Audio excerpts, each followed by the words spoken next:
Debido a las dudas sobre su triunfo electoral, la administración de Misael Pastrana enfrentó una crisis de legitimidad que agravaba el desgaste del Frente Nacional e incrementaba la distancia entre la clase política tradicional y las masas urbanas populares, lo que amenazaba la estabilidad y continuidad del régimen político. Para enfrentar esto, Pastrana se enfocó en realizar reformas que apuntaban a solucionar problemas socioeconómicos de las ciudades, especialmente en las más grandes, con el supuesto objetivo de promover un cambio social controlado.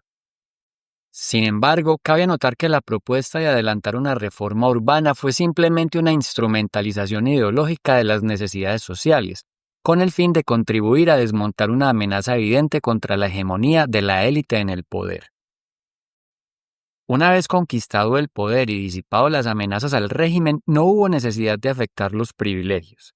Así, la ilusión de las reformas de Pastrana fueron una demostración más de la reticencia al cambio del sistema político y la rigidez de la estructura social colombiana.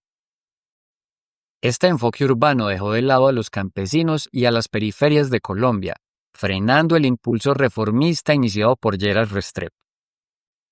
La reforma agraria no solo se detuvo, sino que el gobierno implementó una contrarreforma.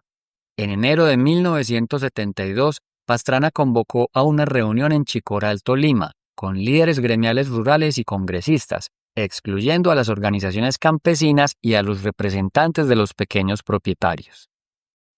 El acuerdo alcanzado en Chicoral otorgó nuevas concesiones a los terratenientes, al modificar los criterios sobre la calificación y productividad de las tierras. Esto limitó la expropiación a casos excepcionales y mejoró las condiciones de indemnización.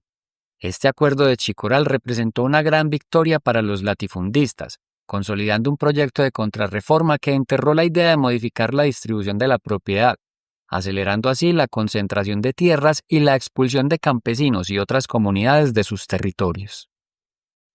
Entre las leyes aprobadas, se orientó el financiamiento y el acceso al crédito hacia la asistencia técnica, definiendo líneas de crédito preferenciales para empresas y grandes propietarios, mientras se marginaba a los pequeños productores. Estas leyes no buscaban solucionar los reclamos jurídicos de los campesinos ni frenar la expulsión masiva de mano de obra, más bien promovían la coexistencia de explotaciones capitalistas junto a otras formas productivas. Este panorama generó descontento entre el movimiento campesino, que respondió con acciones directas como la toma de tierras e invasiones. Sin embargo, la administración de Pastrana reaccionó ante las reivindicaciones campesinas e indígenas con represión política y militar. La represión fue complementada con la estrategia de terror de los grupos de choque de los terratenientes, lo que resultó en la muerte de numerosos líderes campesinos, desplazamientos forzados y el abandono de territorios.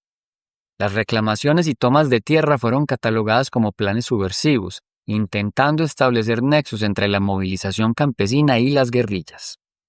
Al trasladar el énfasis de la obra de gobierno del sector rural al sector urbano, Pastrana agudizó los conflictos sociales en el campo.